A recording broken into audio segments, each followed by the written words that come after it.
IAS IPS बनने में आदमी आधा दर्जन अटेम्प्ट इसलिए देता है क्योंकि लॉजिक सिंपल सी है। एक बार पेपर निकल गया तो जीवन सेट। अपना ही नहीं, आने वाली 3 पीढ़ियों का भी। अब ऐसे में आपको सुनकर हैरानी होगी कि कोई शख्स जिसने सेल्फ स्टडी से यूपीएससी क्रैक किया वो भी फर्स्ट अटेम्प्ट में और आईपीएस बन गया, लेकिन महज 10 साल बाद ही उसने नौकरी भी छोड़ दी।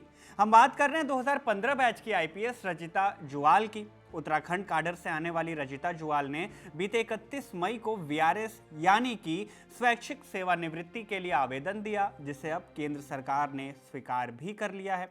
रचिता के पति यशस्वी फिल्म डायरेक्टर है। यशस्वी के भाई राघव जुआल को तो आप जानते ही होंगे, डांस इंडिया डांस के कॉकरोच, स्लो मोशन के उस्ताद, बैड्स ऑफ बॉलीवुड के परवेज। खैर, हमें आज रचिता की बात करनी है, राघव की नहीं। केवल 10 साल की नौकरी के बाद ही रचिता ने इस्तीफा क्यों दिया? वो अफसर जिसने हरिद्वार भूमि घोटाले की जांच की, वो जांच जिसमें 2 आईएएस, 1 पीसीएस के साथ इलाके के करीब 1 दर्जन अधिकारी सस्पेंड हुए, उस तेज तर्रार और हाईली मोटिवेटेड अफसर ने अचानक से नौकरी क्यों छोड़ दी? चर्चा उन कयासों की भी करेंगे जो कहते हैं कि एडमिनिस्ट्रेटिव इंटरफेरेंस की वजह से रचिता काम नहीं कर पा रही थी, और उन पर आरोपों की बात करेंगे जो दावा करते हैं कि अपने ही महकमे के दरोगा पर करप्शन के खिलाफ की गई कार्रवाई की वजह से उन पर ऐसा दबाव बना कि अंततः उन्हें इस्तीफा देना पड़ा। नमस्ते, मेरा नाम शुभम है और आप खबरगांव देख रहे हैं। उत्तराखंड की राजधानी देहरादून का एक इलाका है मथरोवाला। 1987 में इसी इलाके में रहने वाले सीबीसीआईडी के इंस्पेक्टर बीडी जुआल के घर रचिता का जन्म हुआ। रचिता के पिता तो पुलिस में थे ही, लेकिन उनके दादा जेपी जुआल भी पुलिस सेवा में ही रहे। 2 पीढ़ी जिसने पुलिस सेवा में काम किया, उसकी तीसरी पीढ़ी भी इसी सपने को जी रही थी। इसी सपने को पूरा करने के लिए रचिता ने पहले कार्मेन स्कूल से इंटर किया और फिर बीबीए एमबीए ग्रेजुएट हुई। एक इंटरव्यू में रचिता बताती हैं कि ग्रेजुएशन के बाद उन्होंने एक एनजीओ में काम करना शुरू किया। इसी दौरान उन्होंने यूपीएससी की तैयारी करने की शुरुआत भी की। रचिता कहती हैं कि उन्होंने बिना किसी कोचिंग के ही अपना पहला अटेम्प्ट दिया। फाइनल रिजल्ट आए और रचिता को मिली 215वीं रैंक। पहली प्रेफरेंस आईपीएस थी तो पोस्ट भी मिल गई और होम काडर भी मिला। टाइम्स ऑफ इंडिया में 4 जुलाई 2015 को पब्लिश हुई कौटिल्य सिंह की रिपोर्ट बताती है कि रिजल्ट आने के बाद रचिता ने टाइम्स ऑफ इंडिया से हुई बातचीत में कहा था कि मैं हमेशा अपने देश की सेवा करना चाहती थी और मैं बहुत खुशकिस्मत हूं कि मुझे ऐसा दुर्लभ अवसर मिला। मैं अपनी पूरी कोशिश करूंगी और कोई भी प्रयास अधूरा नहीं छोड़ूंगी। मेरे पिता और परिवार हमेशा मेरे लिए प्रेरणा रहे हैं और मैं खुश हूं कि मैं उनकी उम्मीदों पर खरा उतर पाई हूं। ये बयान साल 2015 के हैं। इसके महज 10 सालों में ही माने 31 मई 2015 को खबर आई कि उत्तराखंड काडर की आईपीएस रचिता जुआल ने फैमिली रीजंस का हवाला देते हुए स्वैच्छिक सेवानिवृत्ति लेने के लिए आवेदन दिया। रचिता के वीआरएस लेने की खबर के साथ ही कयासों का दौर भी शुरू हुआ।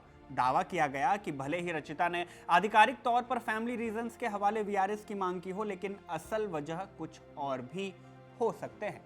क्या? दरअसल रचिता ने जब इस्तीफा दिया तब वो उत्तराखंड के विजिलेंस विभाग में एसपी थी। इससे पहले उन्होंने अल्मोड़ा के एसएसपी और उत्तराखंड की राज्यपाल रही बेबी रानी मौर्य की एडीसी की जिम्मेदारी संभाली। इंटेलिजेंस ब्यूरो में भी रचिता को डेप्यूटेशन मिला था। बहरहाल साल 2023-24 में विजिलेंस डिपार्टमेंट में रहते हुए रचिता ने करप्शन के कई हाई प्रोफाइल मामलों की जांच की थी। इनमें से एक था हरिद्वार का भूमि घोटाला, जिसकी शुरुआत जुलाई 2024 से हुई। क्या था ये घोटाला?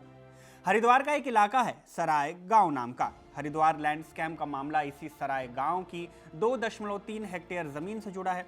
यह जमीन कूड़ा डंपिंग ग्राउंड के बिल्कुल पास की थी। डंपिंग ग्राउंड से बदबू और धुआं निकलने के कारण वहां रहना मुश्किल था लोगों का।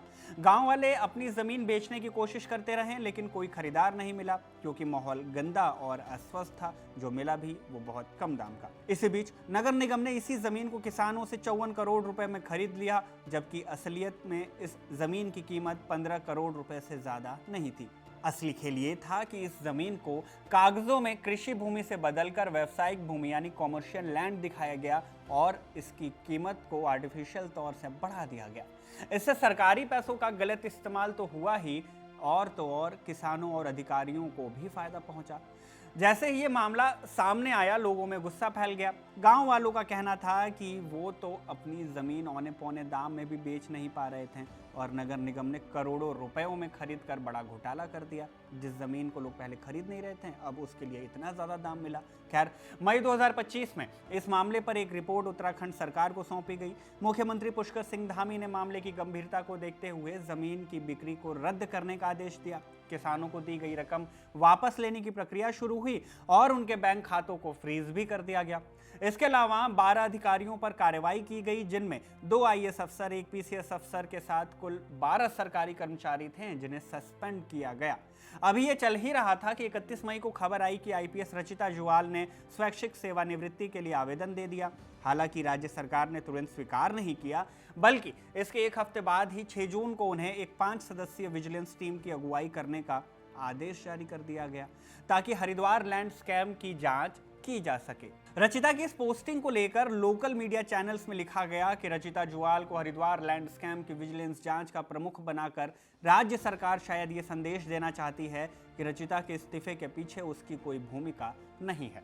लेकिन इसी के साथ कुछ मीडिया रिपोर्ट्स में ये भी कयास लगाए गए कि रचिता जुवाल ने इस्तीफा इसलिए दिया क्योंकि उन्हें काम करने में दिक्कत आ रही थी।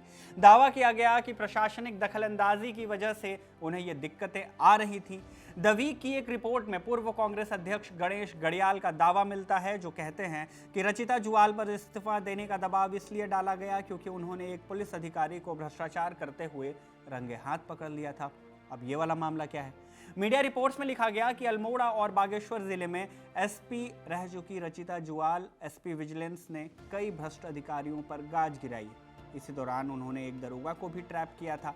स्थानीय अखबारों में लिखा पाया गया कि इस तरह की घटना राज्य में काफी समय बाद हुई थी, जिससे पूरे महकमे में हलचल मच गई। बहरहाल, रचिता के इस तरह के एक्शन सरकार के भ्रष्टाचार के प्रति जीरो टॉलरेंस नीति को लागू कराने के लिए एकदम सटीक साबित होते रहे थे।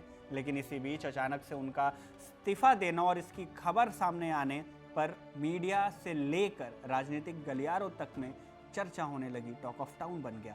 हालांकि रचिता जुवाल ने किसी भी तरह के राजनीतिक दबाव में आकर इस्तीफा देने की बात को सिरे से तो नकार दिया है, लेकिन इसकी चर्चा सोशल मीडिया पर जोरों शोरों से होती रही।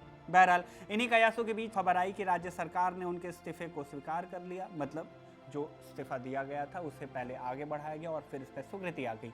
इस खबर ने एक बार फिर से नया सवाल उठा दिया। सवाल कि जब 2004 बैच के आईएएस अफसर BVRC पुरुषोत्तम ने वीआरएस के लिए एप्लीकेशन दिया तो 3 महीने से भी ज़्यादा वक्त तक वो एप्लीकेशन लंबित है, लेकिन रचिता के वीआरएस आवेदन को सरकार ने 100 दिनों के अंदर यानी लगभग 100 दिनों में ही मंजूरी कैसे दे दी।